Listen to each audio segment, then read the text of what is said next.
Ladies and gentlemen, the play's the thing with your host, Judy Sleed. Special guest, Michael DeSario, Chairman, Windmill Village and St. Michael's Senior Housing. Now here's Judy. Thank you, Lee, once again to the Play's the Thing. And I have a wonderful playmate today, Michael. I picked a good one. Welcome. I'm so happy you could join me. Thank you, Judy. It's nice to be here.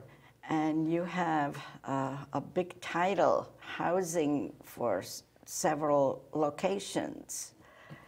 And, it's a heavyweight. Yes, that seems like to me like a lot of work just reading it. It makes me tired.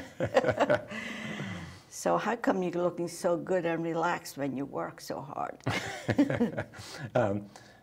It's very rewarding work. It is frustrating and it's time consuming and it's seemingly never ending, but it's for good reasons and good cause. So it's something that I enjoy doing. I've been doing for a while. I enjoy it. It balances out the rest of my my work life. Basically, I'm involved in Windmill Village, which is a housing for seniors, for low-income seniors. That's correct. And there are actually two windmills, Windmill 1 and Windmill 2. Windmill 1 is probably a little over 20 years old, about that. It has 46 apartments. And Windmill 2, about the same number, I think it's 47. And that's about 5 or 6 years old. And what I find, just for people that don't know, this is for basically low-income seniors, 62 and over. And once they come and are accepted to it, and it's really an income requirement that's necessary, they know that they have a place to spend the rest of the years. As long as they can live independently, their rent is going to be fixed at 30% of their income. No matter what their income is, it'll be 30% of that. A lot of the people there, a lot of the population are in their 70s. Incomes that it might be strictly Social Security. It would be, $10,000, $12,000 a year, some less than that. And they know that they have a safe, clean environment to live in for the rest of their life. So it's, in general, that's a very nice thing. Well, I'm going to say that I lived there. I don't know how I got in there because I'm not in that age group. I'm much younger. Yeah, so but I think it's from 55 up, so it's really, But I just simply love it there. It is just, I feel very fortunate to be able to get in there. It's a beautiful place and nobody bothers you. I'm talking about the management. I'm not talking about the tenants. But well, actually, maybe you could help with something. I know I first became involved probably about 7 or 8 years ago when Windmill 2 was being constructed. And my background is in real estate, so I thought I could help, just in terms of, with some of the wading through the finances and the construction and some issues like that. And there was such a focus on getting the project built because obviously there are always cost overruns and difficulties and things, but we pulled it together. And then to see a change from just a project that I was trying to help construct to a community was such a wonderful thing. And maybe you could talk a little bit about the community there, how you find, living there and the people that live there.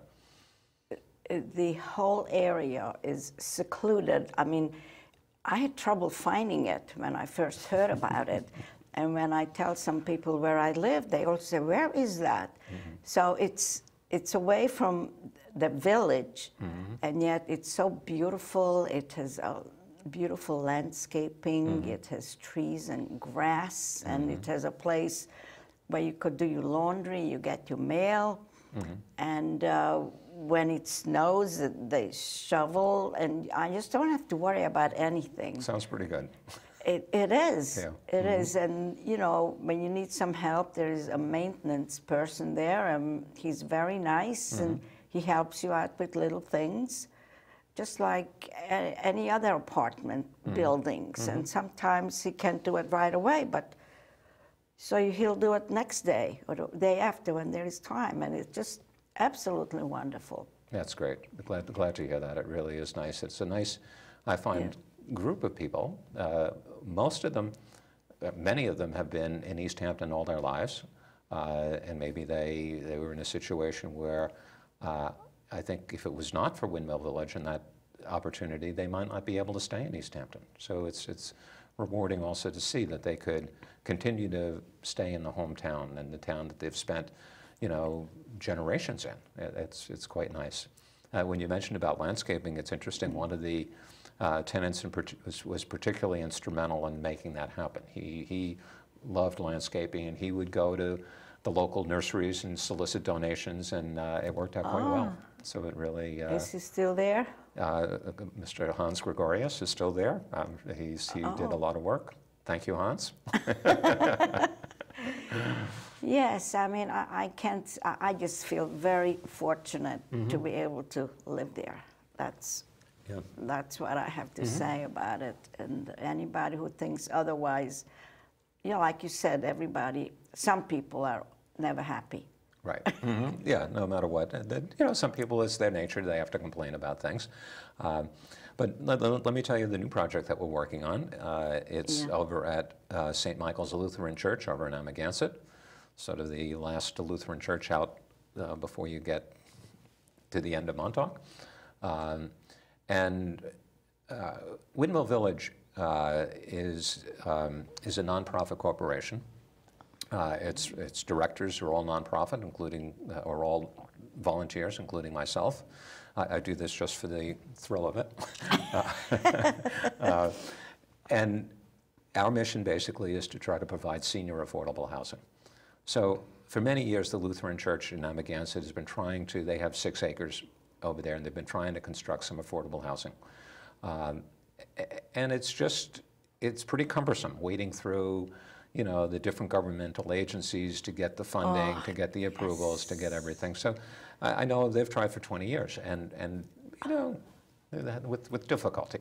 20 years, it's really, yeah. And you helped it So speed it about up. 4 or 5 years ago, actually Jerry Mooney, who's very involved in this, myself and a few others, started meeting with the church a little and said, you know, we have something in common here. We both want to create, you know, in an area with some affordable housing in the community. You have the land, we have the expertise. Let's see if we could work together and make this happen. So, so we did, so we are in the process actually of doing this. And we managed to obtain a $5.8 million grant from the federal government to build 40 units of senior affordable housing over on that site. We're now in the process of trying to get our permits and approvals and everything to make this happen. And you wouldn't believe how involved it is. Oh, I can imagine. I mean, I couldn't do anything like that. Like you said, it is a lot of, but what impresses me that when you stepped in, you know, you started things rolling because you knew what you were doing. They were trying to do it for 20 years, and now you're making it. Yeah, we know, and you do. You need to know, you know, how to apply, where to apply, what the experts are. We had to have a market study done to see whether, I mean, everybody says, yes, there's a need for housing, but that's not good enough. You have to then spend a little money, have a formal study done, and we found that there are probably 1,500 seniors that would be available to senior low-income housing out here. Yes, we seniors are growing. Yeah. We're not dying early.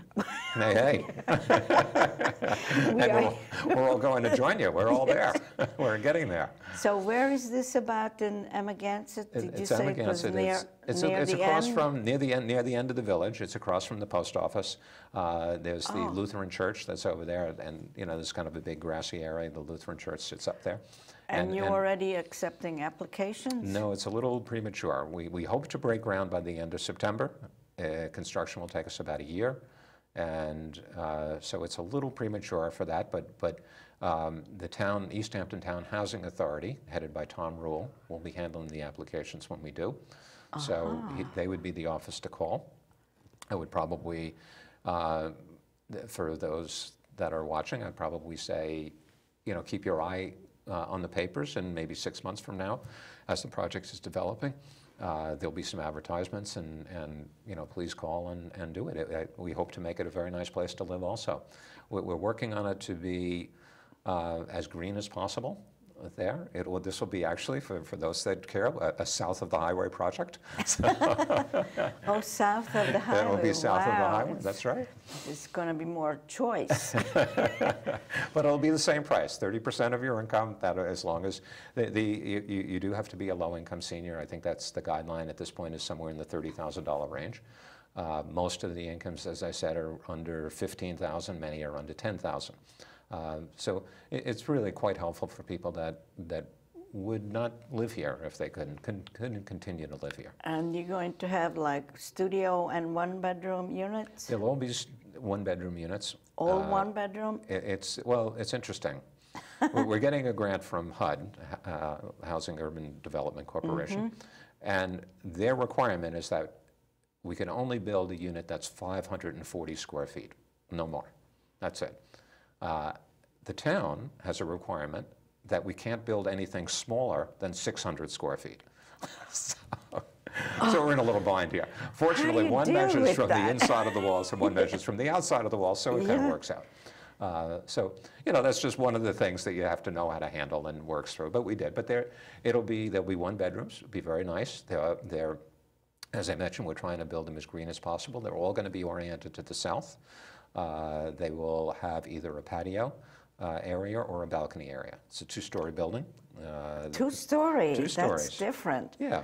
So you're going to have an upstairs and downstairs? Upstairs, well, upstairs apartments and downstairs apartments, so that'll be... Well, seniors won't be able to climb up the stairs. That's a real misconception. I bet you could do a lot of stairs right now. Well... But then again, you're on the younger side. That's not fair. But we found, actually, it's interesting, there are a lot of housing projects, senior housing projects around. And the studies have been done that show that the healthiest seniors live on the upper floors. Well, yeah, it's good exercise. It really is. I always say that because where I live, I have to walk to the car. Yeah. And I always say that's good exercise. It's good exercise. It really is. And obviously, if we're doing, if there was a number of the units will be handicapped accessible. If anybody had an issue and they could no longer go up the stairs, we would make arrangements to put them in a downstairs unit. You could make a lift. Well, the first thing, when we started designing these units, they all had elevators, or escalators, concierge service. Yes. I mean, everything was, it was fine. It was great. We had a limo in the front to take people around. Oh, yeah. I like that. I'm for it. Really, it was. And then realities set in, and you wouldn't believe how expensive some of these things are. It really. So we had to just start to get taking another away. grant. Our seniors would like limousines. That would be it. That's what they we would give. Well, we tried. And who's designing these units? Because Windmill 1 and Windmill 2 are very different. Yes. Yes. I happen to like where I am, Windmill 1. For me, there's more space there. Yeah. And Windmill 2 looks much nicer, but it's not as, for me, not as many walls. Right. Actually, we have a hometown boy. Drew Bennett is the architect and the engineer on the project. He's done a terrific job for us. There's only so much you could do when you're designing 600 square feet and when you're designing for a very limited budget that we have. So, I mean, that really, but we were, as I said, we wanted to get every unit facing south, so we have as much solar gain as possible. Every unit will have a patio, an individual patio or a balcony, depending if you're on the first or the second floor. So as far as the closets and all that, how many closets? Oh, we have 3 or 4 walk-in closets and a couple of cedar 3 closets. 3 or 4? But you don't have that in Windmill 2. No, they'll be, unfortunately, you can only do so much in 600 square feet. I have 2, 2 huge closets. Yeah, I think that they'll be about the same. And the size will be about the same as your apartment. Yeah. Yes. And what about the bathroom? Is it going to be bathtub or shower? Actually, we found that people use the showers more, that they're much more accessible. There's much less tendency for accident with them. You don't have to kind of climb in and over to a tub. Yeah, but you have rails there. I like that. Oh, I yeah. Hold on. Yeah, no, we're gonna, they will be handicapped accessible also, the bathrooms, so that somebody in a wheelchair could navigate them if need be. And I feel like that's, you know, we've also found there'll be a shower with a seat in the shower, a built-in seat. Yeah. So it'll be, you know, hopefully comfortable and usable. And, you know, also they'll be built, you know, there'll be very good light. They'll be very efficient, energy-wise. There'll be a community room, like, you know, similar to what is at Windmill 1 and Windmill 2. And also, I think it'll be interesting is that the Lutheran churches will be right next door, and that will be, you know, even though it's separate, the community's separate from one another, I think it's a nice thing to have. And one of the things that we liked about this location, the church is there, across the street is the IGA, the post office, the liquor store, just in case somebody wanted to. I mean, we have and then you could go and pray. pray with fervor. It's really, and well, then you can walk into wonderful. Amagansett Village very easily. You can do Yes. your shopping. You can take the bus. You can take the train. There's a bus stop right in front. I mean, it's really ideal. Ideal. You know, where I am, I could yeah. walk to the post office if I wanted to, and to CVS. Yeah. I mean, it's a There very are a number nice of people walk. that do. Many people Yeah. I see up and down. Mm-hmm. Yes. Yeah. So that sounds great. Yeah. And of course, the kitchen, it's efficiency kitchen. Kitchen is efficiency, yes. Yes. And we're also trying to probably, actually at Windmill 2, we had a little problem with, you know, another thing, when there were so many different fire codes and others that are important and are set up for safety, but it's hard in some of the very small units. If you know, you burn your toast, you're going to set off your smoke alarm. Oh, yeah, yeah. Yes, that happened. So I'm very careful. So we were trying to do what we could do about that. Yeah. Actually, because these are two-story, they will all have sprinklers, so fire sprinklers in them. So that's a nice feature that we're able to put in. So where does a genius like you grow up? Grow up? Well, I was born and raised in Queens, New York, and then lived in New York City for a little bit. Then was a teacher, was a special ed teacher for a number of years at the Board of Ed. Is that right? And then escaped from the city to upstate New York. Oh, when you said escaped, just, oh my God. That's right. Escaped from But the don't tell prison. anybody. Oh, excuse me, I didn't want to tell anybody. And then So how did you venture to the Hamptons? I came to visit a friend and just fell in love with it 25 years ago. I just, it really was, I had a young family at the time, and I was much younger and very naive and foolish and didn't have anything in my pocket and didn't realize, oh, you know, what, I just wanted to move here. So I came here without, other than my naivete and good spirit, I didn't know what I was going to do other than I wanted to be here. It was a nice place to raise kids. I had actually a 2-year-old and a newborn when I Right moved. now you have 2-year-old? No, now I that's- have. Now they're like a little older, like in their 20s, but that was kind of moving that's in. when you moved Yeah, here. moved in, and then it's a wonderful place to live and to raise kids, and enjoyed it. And then ultimately I had to find a job, so I looked around. Oh, and you mean you have a job too? I do. Well, I tell my kids at this point they should be supporting me, but they don't quite get it. Yes, they don't listen. They don't get it. They don't get it. But so, and actually, well, so looking around, I didn't want to be in retail. I didn't want to. The restaurant business didn't interest me too much. So, the other our business was real estate. So I decided to get involved in the real estate business. So where did you learn that? you kind of learn it on the fly. Really? Yeah, I mean, there's some training that you take, but really it is, it's a business, first of all, that you, it's a terrific business, but you really have to be suited for it. You have to be used to working independently. You have to have a lot of self-discipline. You have to have a lot of initiative, be very optimistic, a lot of things. But it worked well for me. I enjoyed it. Actually, I started doing this in '86. The market was kind of booming in 1986. I thought, this is easy. The first month I was there, I sold 2 houses yeah, this is simple. This is great. It's a cinch. Yeah, I know, it is. And then, 2 years later, when actually, for those that remember, there was the stock market crash of 1987. And it was kind of Black Monday, it was called, and things just changed. And I realized that, hey, this isn't so easy anymore. When now my customers and clients were saying, I'm not going to buy now. Why should I buy now? It'll be cheaper in 6 months. Now people are, and so it was a little difficult. So you had to go to the food pantry.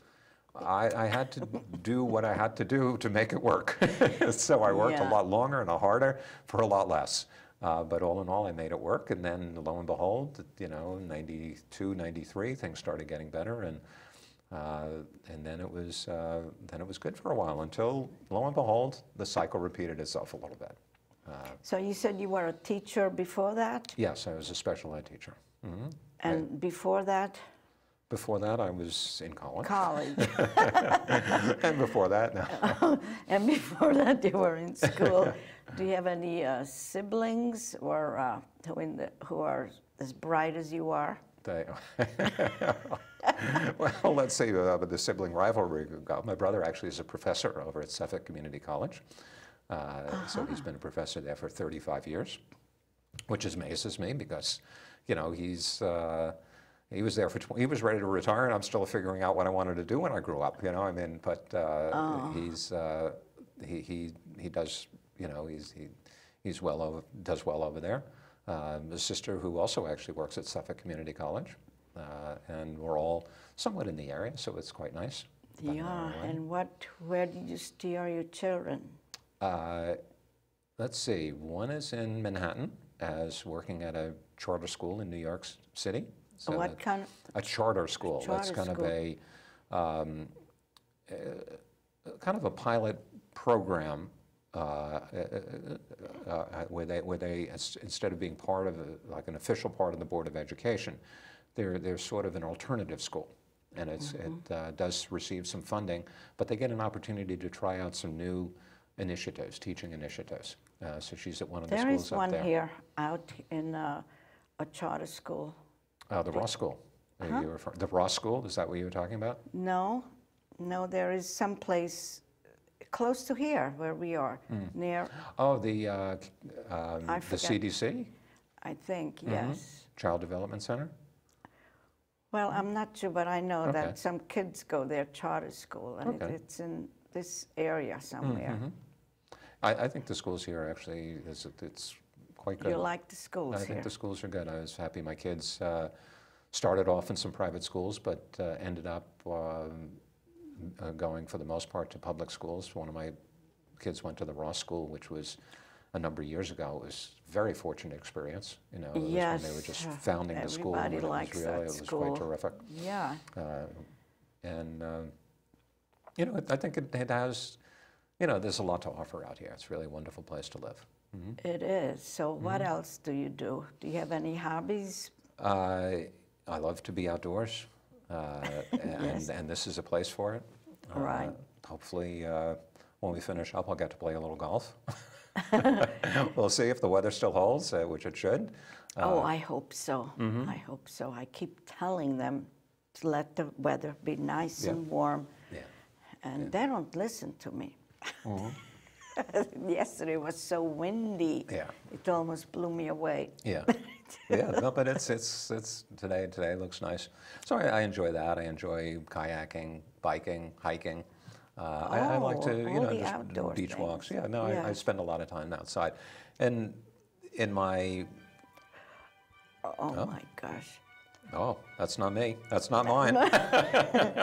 Well, you just have to wait. It's background music. I see it is. We'll just work with it. That's okay. And then in my business, I get to be outdoors a lot also, in addition to the affordable housing, which, is mainly meetings and forums and board meetings. A lot of meetings. A lot of meetings. A lot of meetings, yes. Yeah, And all this is through grants, right? Yeah, this is all through grants. It's all funded. And actually, one of the things that when I meet with the town, the first thing I say is, we're not looking for money. And then and they say, "You're sure? You're not going to know?" I said, "We have our funding in place. It will be self-sufficient. It'll run independently. We're not going to need funding. And then it's a very different. I also developed some real estate out here over the years, and I get a very different response when I go into before the town board and say, hey, I got my white hat on. I'm doing senior affordable housing now, or oh, I'm a bad developer. I want to build houses over here. So, but the town has been very cooperative. They've been terrific. What do your parents do? Are they? Again, Judy, that's like twice. Well, it's a very busy woman. Different songs. Really, really. Mm-hmm. What your parents were doing? Were they in real estate or? My father was a police lieutenant in New York City for many years. Wow. And my mother was a homemaker. So he probably kept you disciplined. You're right. That's right. That's right. It was, a little different then. But actually, part of what made me get more involved in affordable housing was, living here, you get to feel part of the community, and you want to give back to the community. You want to help. Yes. And I looked and saw, well, what skills do I have to give back? And I thought, well, housing, that would be something. And then it was an interesting thing that happened to me is that I was working with, this was a number of years ago, an individual, and they were looking to build a house that they were going to use, to have a house that they were going to use for probably 2 months in the summer, and during that time, maybe just on weekends. So really, they were going to come and use it 30 times a year or something like that, and they were going to spend about $12 million, which is not uncommon. I mean, it's here. And I realized that was the same amount of money that it would take to build an entire project for, 45 seniors to live for the rest of their lives. And I said, what well, that music is? I know you're a good dancer. So well, we could. Could the camera follow us? Is this what we could do? We could dance. Well, I prefer tango, though. But that, that was not tango. That wasn't tango. So I'm just fascinated with you and with what you're doing, and you're going to have to come back because our time is running out. Just like that.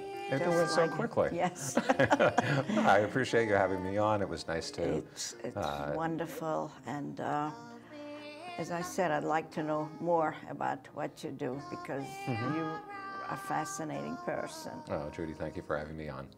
It was nice. Okay, so. By chance